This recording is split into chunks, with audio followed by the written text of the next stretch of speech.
is 1:55 my time, so it's probably like just like 7, 8 o'clock at least on the East Coast and then beyond. So this morning, well, the last couple of days, I've been thinking about Jade McKissic over in Texas.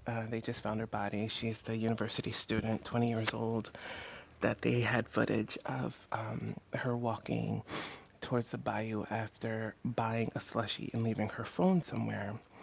So, my thing on this is that I had done some research previously on the smiley face killers, like a couple years ago, and that centered around Lady Bird Lake in Austin. And accompanied by, well, close to that lake is a bar scene, like tons of bars. And it is well known that, like, they have a industry in certain parts of Texas and probably throughout the country where bartenders like kind of swap out and they move around, right? They move around, and plenty of people have talked about how they have been drugged. Some people have survived druggings, and some of the survivors talked about how they felt this overwhelming temperature surge in their body, overwhelming temperature surge, like they got so hot, so hot, so hot, and to the point where they felt like they could not cool themselves off. Okay, so that's one thing there. So I'm wondering if somebody close to her, well, I don't know if somebody close to her, because when I tried to reach her a couple of days ago, she gave me a middle-aged,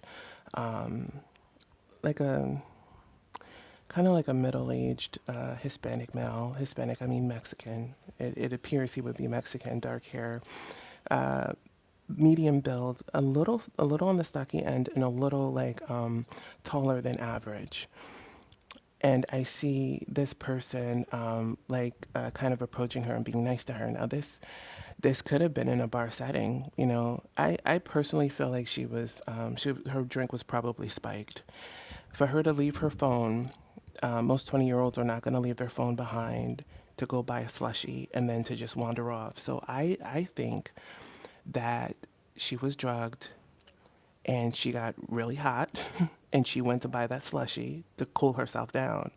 And then she went near the nearby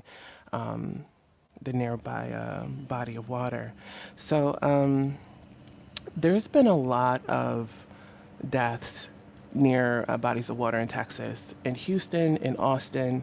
And so you have the bayous in Houston, and then you have that Lady Bird Lake situation in Austin. A lot of deaths there, and they say there was what 14 deaths in the bayou area, like the Gray Bayou, the Buffalo Bayou, like all these different bayous, right? But that's not new. I'm understanding that this has been a thing. Like people have been found, whether it's their vehicle that was submerged, or it was believed to have been suicides or accidental drownings, or body parts found. This is not new. This is not a sudden thing. It's just that there's so many in a year. In a year's time, 14 in a year, that it's notable. Plus, you have this young person that got a lot of publicity. So that's what I'm thinking, is that because I don't really see that anything violent happened to her. I think she was drugged and like, okay, so let me go back. When I saw this documentary, which I was trying to find again, and I think it centered more so around Lady Bird Lake, the survivors of the people who were drugged talked about again their body feeling so, like they were so hot. Their body just was so hot. And then when they ended up in the hospital and they were tested for drugs, sometimes GBH was found, but then sometimes there weren't any drugs found. And there are drugs that can be given to you that will not show up in your bloodstream. And I forgot the name of it. It's obviously not the Rohypnol, the GBH. It's something else that is in circulation. So this network of bartenders that people have been talking about for years, like it's different ones, various ones. There was one bar in particular in Austin where there were several incidences where people had disappeared or ended up in the lake. They were known to swap out different bartenders. There's a circulation of different bartenders, so they move around. Why they're doing this, is this just like, Is this just a way to catch bodies without like having anything come back to you? Because then how do you prove it, right? How do you prove that a bartender had done this for one? And I mean, we can say, they were all drinking at the same bar and, they were disorientated or whatever. But, serial killer, sure, but it's it's likely at the hands of these people who are serving drugs. I mean, drinks. So again, she left the place where they were drinking to go get a slushie, which tells me that either she had a taste for something sweet or she was really hot. Her body was hot. And then she walks to the bayou, a huge body of water, to cool off. There was no trauma on her body. And I think that was just a preliminary. And they're likely going to find that she drowned because, when you're drugged and you're in the water and you're like immobilized, you're going to inhale water and it's going to be called an accidental drowning.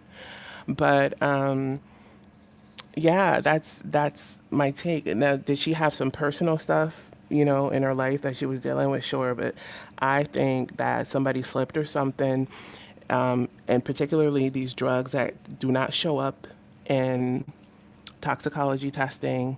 Because, like I said, there were survivors that survived these drugging incidents by bartenders in Austin. I think it's 6th Street or 6th Ave,